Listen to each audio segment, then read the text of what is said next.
और 95 वाली से ज़्यादा है पानी इस बार। बाढ़ 95 में तो सितंबर के महीने में स्टार्ट हुई थी बारिश, अब की बार तो गर्मियों में स्टार्ट हो चुकी थी।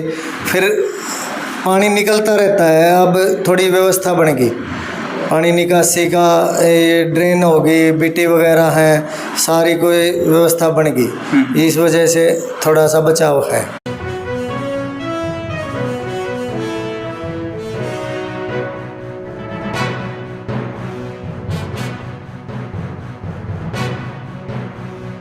प्रथम गोज देख रहे हैं आप, मैं हूं आपका दोस्त त्रिदेव और इस वक्त मैं मुंडाल में मौजूद हूं। जैसा कि आपको पता है, पूरे हरियाणा भर में, पंजाब भर में जो बाढ़ के हालात बने हुए हैं, जल भराव की स्थिति है, उससे जो दुर्घटनाएं हैं वो ना हो, इसके लिए जो प्रशासन ने उचित कदम उठाए हैं, उसी मुद्दे पर बात करने के लिए हमारे साथ सरपंच हर्षवीर जी हैं। और क्या कुछ इंतजाम गाँव में अगर बाढ़ की स्थिति बनती है, ऐसे हालात बनते हैं, तो क्या कुछ इंतजाम रहेंगे, क्या कुछ आदेश वो जारी कर रहे हैं, क्या कुछ संदेश दे रहे हैं, वो बात कर लेते हैं। सरपंच साहब नमस्कार। नमस्कार जी, प्रथम गुंज के सभी दर्शकों को नमस्कार।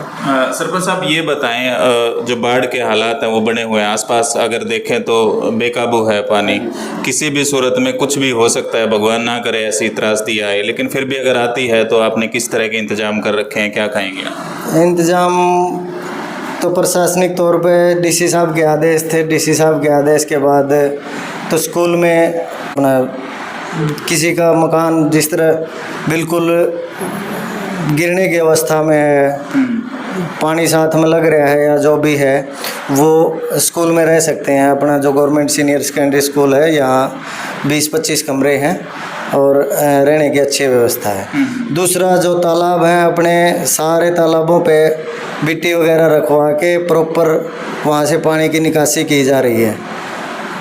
उनमें वो खाली रहेंगे तो बारिश और आएगी तो जिस तरह उनमें पानी जाता रहेगा और उनकी निकासी होती रहेगी। इस तरह बचाव कार्य चल रही है। अच्छा, आपने सर्वे करवाया होगा, तो कितने घर ऐसे हैं जो नाजुक है? क्योंकि कलिंगा में अभी एक घटना हुई है, तो उसके बाद मतलब ये चिंता का विषय बन गया है कि कहीं कोई और गरीब ना दब के मर जाए। 3 बच्चियों की वहाँ पे मौत हुई है। उसके बाद प्रशासन ने आदेश भी दिया कि जहाँ कहीं पे भी ऐसे नाजुक घर हैं, जर्जर हैं या टूटने की हालात में हैं, तो प्लीज़ उनको सुरक्षित जगह अभी से मुहैया करवाई जाए। तो आपने सर्वे करवाया है अपने स्तर पर, या इस तरह के परिवार यहाँ अपने गाँव में भी हैं? हाँ, मिले हैं 5-7 मेरे पास भी आए थे और मैं खुद भी गया था, देख के आया था। तो उनको बोल दिया है कि स्कूल में आ जाओ। 4-5 ही मकान है और ज़्यादा तो इस तरह के नहीं है और ठीक ठाक अवस्था में। अच्छा, वैसे आपके गांव के हालात अब तक क्या है? मतलब बाढ़ का अभी कोई नुकसान है या कैसे है? बाढ़ का खेतों में तो नुकसान है ज़्यादा, रेजिडेंशियल एरिया में कोई पानी नहीं है, ठीक ठाक चल रहा है, बढ़िया है बिल्कुल। अच्छा, खेतों से पानी निकालने का कोई प्रोसेस चल रहा है या प्रशासन लगा हुआ है, क्या कर रहा है? हाँ, प्रशासन लगा हुआ है। वो अभी जिस तरह पीछे से जो पानी आ रहा है, सिंघवा मदनेड़ी से आ रहा है या पुट्ठी से आ रहा है, उससे ड्रेन तो ओवरफ्लो होगी। हाईवे की तरफ भी पानी जा रहा था, रात को देख के आया था मैं। सिंघवा रोड के ऊपर से हाईवे की तरफ भी जा रहा है पानी, और भी जा रहा है, वो उसकी निकासी चल रही है। कल तो एक बार तालू गांव ने जिस तरह बंद कर दिया था, तो उसके बाद पानी बढ़ गया था और ड्रेन 3-4 जगह से और टूट गई थी। उसके बाद उसको संभाल लिया गया और वो चालू करवा दिया गया। और इस हालात के बाद भी अगर लोग घरों से नहीं निकलते, क्योंकि प्रशासन का सख्त आदेश है कि अगर आपका घर नाजुक है तो या तो आप कहीं रिश्तेदारी में चले जाएं या प्रशासन से आप हेल्प लें।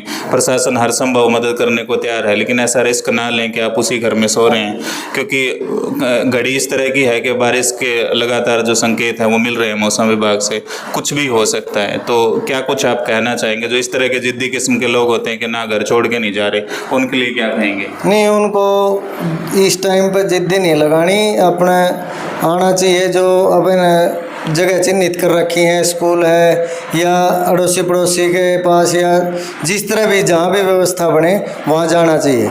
इस तरह का काम ना करके ठीक रहना चाहिए, क्योंकि त्रासदी का नहीं पता चलता किसको क्या नुकसान हो जाए।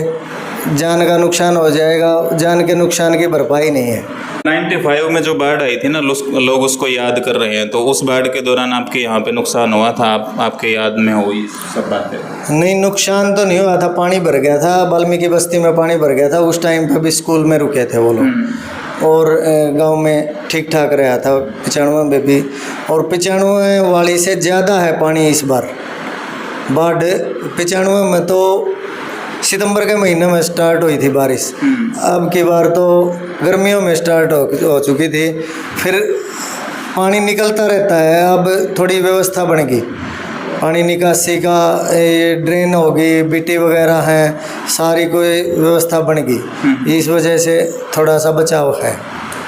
तो सरपंच हर्षवीर को आपने सुना और इन्होंने साफ तौर पे कहा है कि अगर आपके घर में इस तरह की कोई जगह नहीं है या आपको लगता है कि आपका घर खतरे में है, तो प्लीज़ आप सरपंच साहब से संपर्क कर सकते हैं, या सुरक्षित जगह आपके आसपास आपको जहां कहीं पे भी धर्मशाला या चौपाल दिखती है तो वहां पे आप जा सकते हैं। फिर भी अगर आपको कोई हेल्प नहीं मिलती तो बाकायदा प्रशासन के आदेश पर ग्राम पंचायत ने जो जगह चिन्हित की हैं उनकी लिस्ट आप सरपंच साहब से ले सकते हैं, कॉल पर संपर्क कर सकते हैं। तो सरपंच की इस पहल को हमारी तरफ से साधुवाद है, और गांवों से भी मैं रिक्वेस्ट जरूर करूंगा कि इस तरह की घड़ी में अगर इस तरह के परिवार आपको कहीं मिलते हैं जो सच में इस हालात में है कि उनके साथ कोई भी घटना घटित हो सकती है, जिस तरह की कलिंगा में जो घटना सुनने में आई, तो इस तरह की घटना की पुनरावृत्ति ना हो, इस तरह के हालात ना बने, तो उससे पहले ही हम सबको सबका सहयोग भी करना चाहिए। वीडियो को आप प्लीज़ ज़्यादा से ज़्यादा शेयर कर दें। धन्यवाद। जय हिंद, जय भारत।